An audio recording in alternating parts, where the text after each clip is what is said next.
여러분이 만약에 왕을 뽑으신다면, 물론 여호와여 누가 왕일지 알려주시옵소서, 물론 이렇게 해서 뽑는 것도 사실은 이게 신실한 사람의 선택이겠습니다만, 그냥 여러분이 왕을 뽑으신다면 어떤 사람을 뽑으실 것 같아요? 그러니까 처음으로 우리가 왕을 뽑아야 돼.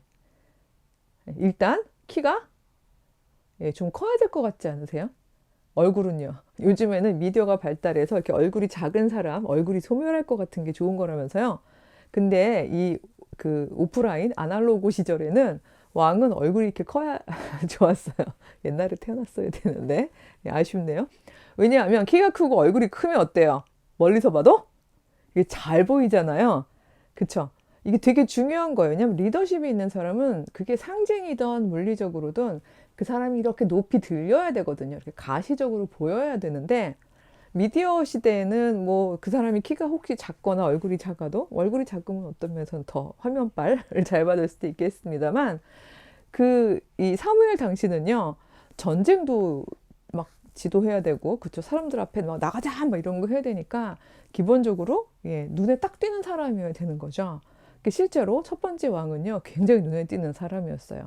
사울에 대해서 성경은 어떻게 묘사하고 있는지 보자면요, 사무엘상 9장인데요. 9장에 보면 일단 이 집안 자체가 좀 훌륭해요. 제가 막 그 할아버지 그 증조 할아버지 이름 많이 나오면 좀 유력한 집안이라고 그랬잖아요. 베냐민 지파에 기스라 이름하는 유력한 사람이 있으니 그는 아비엘의 아들 스롤의 손자 베고라의 증손 아비아의 현손 그리고 베냐민 사람이라 이렇게 나와 있어요. 그러니까 이미 그쵸 막 이렇게 할아버지 이름들 막 쫙쫙 나오면, 그리고 아예 대놓고도 유력한 사람이라고 써 있죠.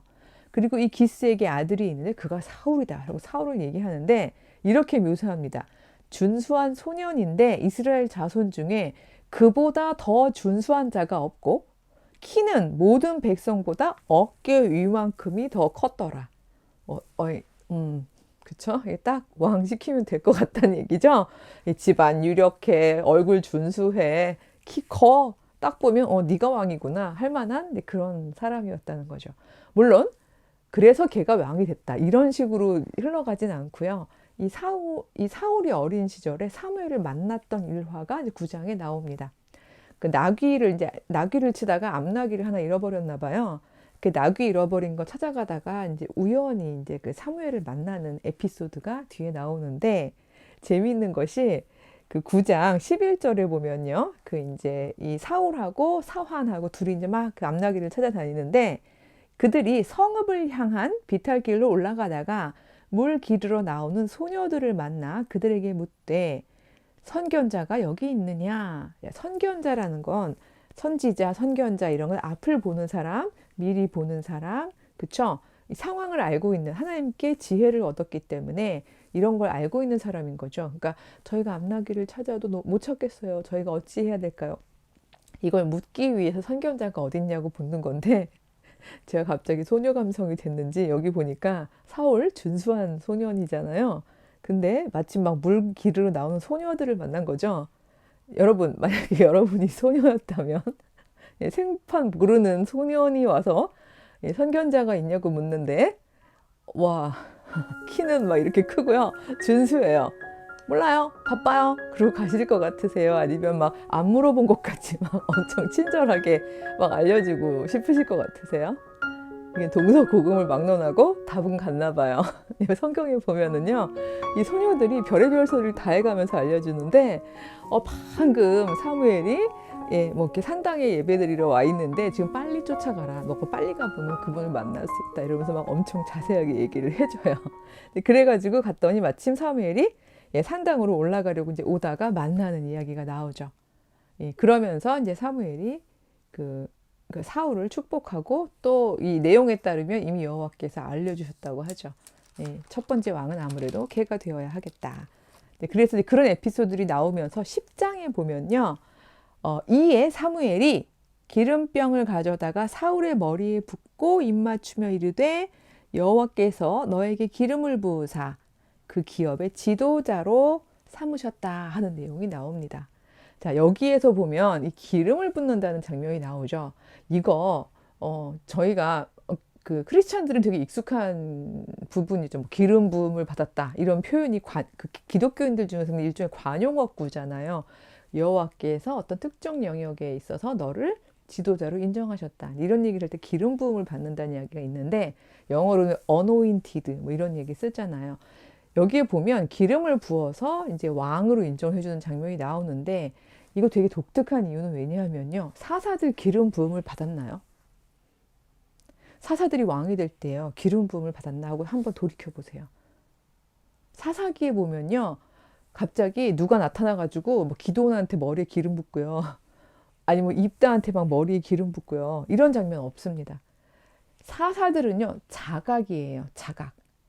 자기가 스스로 깨닫는 거예요. 물론 그 깨달음에 있어서 계시를 받고 하나님이나 하나님의 사람하고 대화를 하고 하는 장면들은 있지만 즉 이너 보이스라고 해야 될까요? 내부의 소리 속에서 부르심을 입으면서 스스로 자기가 헌신하는 건데 이 벌써 왕은 이 처음부터 보면 좀 이게 틀린 게 뭔가 하면 이 제사장급에 해당하는 사무엘이 여호와의 말씀을 듣고 가서 기름을 부어준다는 건요. 어떤 면에서 보면 되게 이렇게 눈으로 보이는 일종의 그 형식적인 행위잖아요. 그쵸? 그래서 그 뒤로 보면 왕들, 제관식이라고 하죠. 보통 왕관을 쓰잖아요. 이렇게 제이유식, 기름을 부어주는 방식으로 리더십을 인정하는 이런 방식의 것들이 나오는데 어쨌든 그렇게 이렇게 기름을 붓는데 흥미로운 건 왕제도랑 사사제도가 이렇게 오버래핑이라고 해야 되나요? 이렇게 겹쳐 있는 느낌이 들어요. 아직 사사제도 끝! 이제 왕제도 시작! 이게 아닌 게 왜 겹쳐 있다고 생각되냐 하면요. 그 10장 6절에 보면 또 뭐라고 나오냐면 내게는 여호와의 영이 크게 임하리니 너도 다른 선지자들과 같이 예언을 하고 새 사람이 될 것이다. 이런 식으로 해서 여호와의 영이 너에게 임할 것이다 라고 얘기를 하거든요. 여러분 왕제도에서 왕은요. 솔직히 말하면 여호와의 영이 임하는 것하고는 그 메커니즘 상으로는 연관성, 필연성이 없어요. 왕은 그냥 혈통에 의해서 왕이 되는 거죠. 사사는 여호와의 영이 인정하는 여호와의 영을 받은 사람만이 되는 거잖아요. 두 개 다 이거 메커니즘이 달라요. 제가 제일 못하는 게 이건데 하나는 이렇게 하고 죄송합니다. 예. 두 개가 너무 달라요. 근데 여기 10장에 보면 이 두 개가 완전히 아주 날카롭게 분리가 안 되고 슬쩍 겹쳐 있는 걸 보게 될 겁니다. 왜냐하면 아직 사무엘은 살아있고, 그쵸? 그러니까 사무엘은 마지막 사사잖아요. 그러니까 사사제도가 완전히 사라지지 않았고 왕제도는 완전히 정립되지 않은 이런 모습이기 때문에 왕을 선택하는 기름 부음은 있으면서 또 한편으로는 어떤 게 있냐 하면 이 사사가 왜 이렇게 특히 대사사, 즉 나가서 전쟁할 때 대사사가 여호와의 영을 받는 그런 장면과 같이 여호와의 영이 너에게 임한다는 얘기가 나오는데 실제로 이걸 입증을 하듯이요. 11장에 보면 어떤 얘기가 나오냐면요. 암몬 사람들이 그 길르앗 야베스라는 그 동네에 와서 이스라엘의 한 그 지파입니다. 와서 진을 치고는 불평등 조약을 얘기하면서 되게 무섭게 위협할 때에 그 사울이 전형적으로 대사사 이 역할을 하는 모습이 보여지거든요. 여기 보면은 그 11장 1절인데요. 그 암몬 사람, 이게 되게 기니까 제가 이것도 조금 쉽게 요약을 해볼게요. 나와가지고, 뭐라고 부르냐 하면은요, 얘기를 하면서, 너희 우리랑 언약을 맺자, 계약을 하자. 그러면서 참 재밌는 게 계약을 맺자 그러면 우리가 생각하는 현대의 계약은 이게 평등조약이어야 되잖아요. 근데 계약 조건 어마어마하게 웃겨요. 웃긴 게 아니라 황당한 건데 2절에 보면 이렇게 되어 있습니다. 자, 오른 눈을 너희가 일단 다 빼. 그러고 나면 그때부터 이제 계약을 시도하겠어. 이렇게 되는 거예요. 그러니까 계약을 하려면 서로 마주보고 앉아야 되잖아요. 근데 그 선제 조건이 아직 계약 조건은 하기도 전에요. 선제 조건이 니네 오른 눈 일단 다 빼고 나와. 이렇게 되는 거죠. 그래서 제가 사실은 아주 기억나실지 모르겠어요. 여사사 그 드보라 얘기할 때 야엘이 왜 시스라의 군대 장관이 이렇게 자고 있을 때 막 말뚝 받고 막 이런 얘기 할 때 그때 아마 조약이 보나마나 불평등 조약이었을 거야. 막 이런 얘기 했던 이유가 바로 이런 데 근거에 있는 겁니다. 힘이 막강한 사람들이 와서 막 강압적으로 조약 맺자 그러는데 아무리 봐도 이건 조약이 아니라 이거는 거의 억압인데 그래도 안 맺으면 뭐 다 죽일 상황이니까 어쩔 수 없이 맺어야 되는 뭐 이런 거 있잖아요. 근데 하물며 그 조약 조건 걸기도 전에 일단 니네들 오른 눈부터 빼고 가자. 이건 이미 그런 정도의 위협이라면 그 어떤 조약을 맺을지는 너무 뻔한 거죠. 자, 이런 상황이 되었을 때 이 야베스 장로들이 그들한테 막 싹싹 빌면서 뭐라 그러냐면요. 저희들한테요. 딱 2회 동안만 말미를 주세요. 그러면요. 혹시 우리를 구원할 사람이 있는지 없는지 알아볼게요. 우리를 구원해 줄 사람이 있으면 예. 그러니까 그 뭐 우리가 살겠지만 안 그러면 그렇게 불평등이라도 해볼게요라고 이제 사정을 한 거거든요. 근데 이 말을 듣고요. 6절에 보면은요. 사울이 이 말을 들을 때 하나님의 영에게 크게 감동되매라는 장면이 나와요. 그러니까 여기 하나님의 영에 크게 감동된다는 건 아주 전형적으로 사사의 행동이거든요. 특히 대사사. 왜냐면 되게 불리한 상황일 때, 이스라엘이 막 거의 절체절명의 위기에 닿았을 때, 이스라엘이 다 죽게 생겼을 때, 이 말을 듣고 막 이렇게 그래야 돼. 여호와의 영이 임해서 할 수 없다. 내가 나가야겠다. 이렇게 되는 게 대사사거든요. 근데 바로 그 모습이 보이는 거예요. 사울이 이 말을 듣고는 하나님의 영에 크게 감동이 되매. 그 다음이 너무 흥미로운데 그의 분노가 크게 일어나서 소를 잡아요. 소를 잡아가지고 각을 떠가지고 그거를 이스라엘 전체에 뿌려요. 자, 이렇게 하고 나니까 여러분 갑자기 슬픈 또 누가 생각나죠? 저는 이렇게 원래 이렇게 옛날 걸 자꾸 이렇게 불러오는 걸 좋아하는데 갑자기 레위인의 첩 생각이 나죠. 12토막 났던. 그 사실은 이 소나 첩이나 그 남자들 시각에서는 큰 차이가 없었던 거죠. 그 문화적인 거예요. 그러니까 이렇게 잡아서 각을 떠서 보내는 건요. 일종의 엄청난 울분의 표시인 거죠. 니들 다 연합해. 너희들도 다 와. 실제로 그렇게 얘기하고 있어요. 지금 내가 호출하는 이 명령에 와서 군대를 보태지 않으면 니들도 이 소처럼 될 거야. 라고 예, 사울이 얘기를 하거든요. 그러니까 이건 굉장히 긴박한 상황에 대한 이제 콜이죠. 부르는 부분인데 사실 제가 좀 다른 얘기를 해야 되는데도 불구하고 여기서 제가 꼭 하고 싶은 얘기가 있어서 잠깐 곁길로 가는 게 뭔가 하면요. 보통 우리가 여호와의 영에 크게 감동되매 그러면 뒤에 나오는 거는 뭘 상상하시죠? 막 분노인가요? 사실 여호와의 영에 크게 감동되매 그럼 갑자기 막 천사와 같이 마음이 평안해지고 막 사랑이 막 넘치고 막 여호와의 영에 감동되어 너를 용서하노라 막 이렇게 돼야 될 것 같고 사실 많은 크리스찬들은요. 여호와의 영에 감동된 사람들은 모두가 성품이 막 다 온화하고 온유할 것 같다고 생각을 합니다. 그쵸? 근데 여긴 분명히 여호와의 영에 크게 감동이 돼서 어떻게 됐대요? 크게 분노를 발휘해서 한 일이라고는 소 각든 거잖아요. 그럼 이거 어떻게 해석해야 되느냐? 그러니까 저는 이 부분이 이제 그 비버리 해리스라고요. 제가 스펠링 적어드릴게요.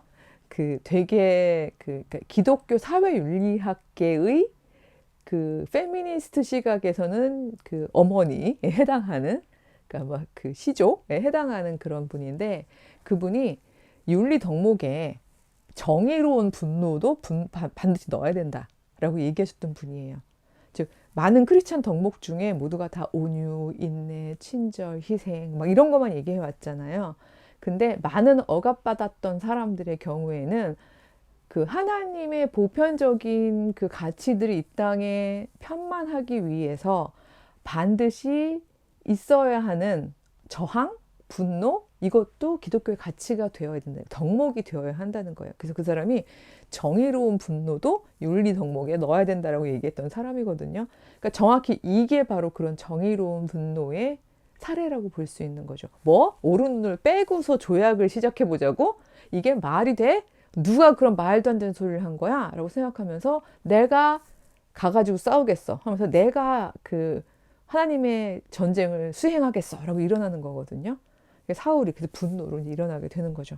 실제로 그날 엄청나게 큰 그 승리를 이루어요. 이렇게 되자 흥미로운 건 그 12절에 보면은요. 이제 백성들 중에서 사무엘한테 막 가가지고 요걸 보면 이제 유추가 가능한 건데 사울이 어떻게 우리를 다스리는 왕이 되겠지? 라고 한 사람들이 있나요? 그 사람들 다 끌어내서 그 데려오세요. 우리가 죽일게요. 요 말로 미루어 볼 때 이미 부었지만 그쵸? 사울을 그 왕으로 세우려는 분파들이 있었고 야, 우리 말이 돼? 아니, 무슨 왕? 우리가 왕제도 같은 거 해야 돼? 라고 생각하는 사람들이 있었다는 게 요 22절에 보면은 딱 그 뒷 배경들이 보이죠? 실제로 그랬던 거죠. 무슨 사울이 왕을 해? 라고 얘기한 사람 다 잡아요.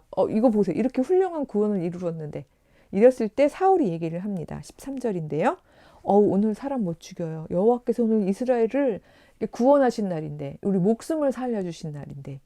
근데 어떻게 이런 날 또다시 누군가를 죽이는 전쟁을 할 수 있을까요? 이거 역시 저는 저희가 초점을 가지고 기억해야 되는 부분인 것 같습니다. 이 고대의 부분을 보다 보면 여호와의 이름으로요, 막 죽이는 이야기들이 많고요. 또 여호와의 이름으로 살리는 이야기들이 많잖아요. 그러니까 무엇이 경인가? 이걸 놓고 봤을 때 제가 고백하는 경은 오늘 구원의 날인데, 우리가 다 하나님 여호와의 임재하심으로 인해서 우리가 다 살아난 날인데 어떻게 우리가 죽임을 선택할 수 있죠? 저는 이것이 경이라는 생각이 들어요. 사울은 여호와의 영에 사로잡힌 사람이었고 정의로운 분노를 표시할 수 있었고, 그리고 자기의 승전의 기세를 몰아서 자기를 반대했던 사람들을 싹 쓸어버리는 행동을 하지 않고 오히려 오늘은 우리가 다 산 기쁜 날이에요. 그들을 죽이지 마세요라고 이야기를 하게 되는 거죠.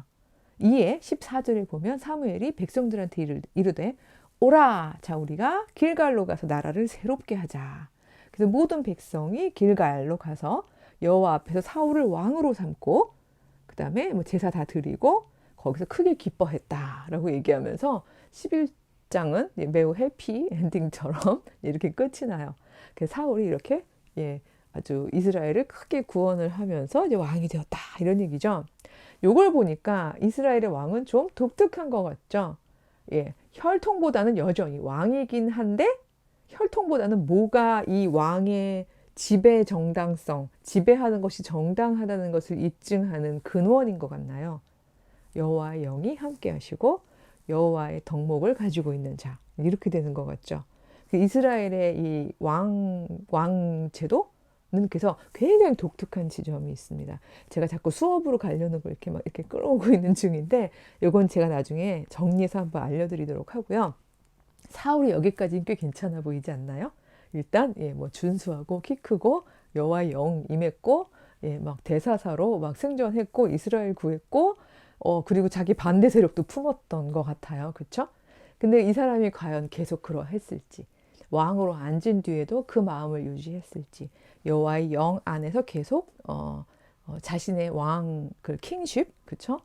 자신의 어떤 왕의 행동을 잘 수행했을지 하는 내용들은 우리가 다음에 이어지는 시간으로 보도록 하겠습니다.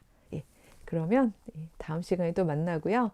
여러분들은 매일매일 대림절 묵상을 통해서 목소리를 만나도록 하겠습니다. 안녕.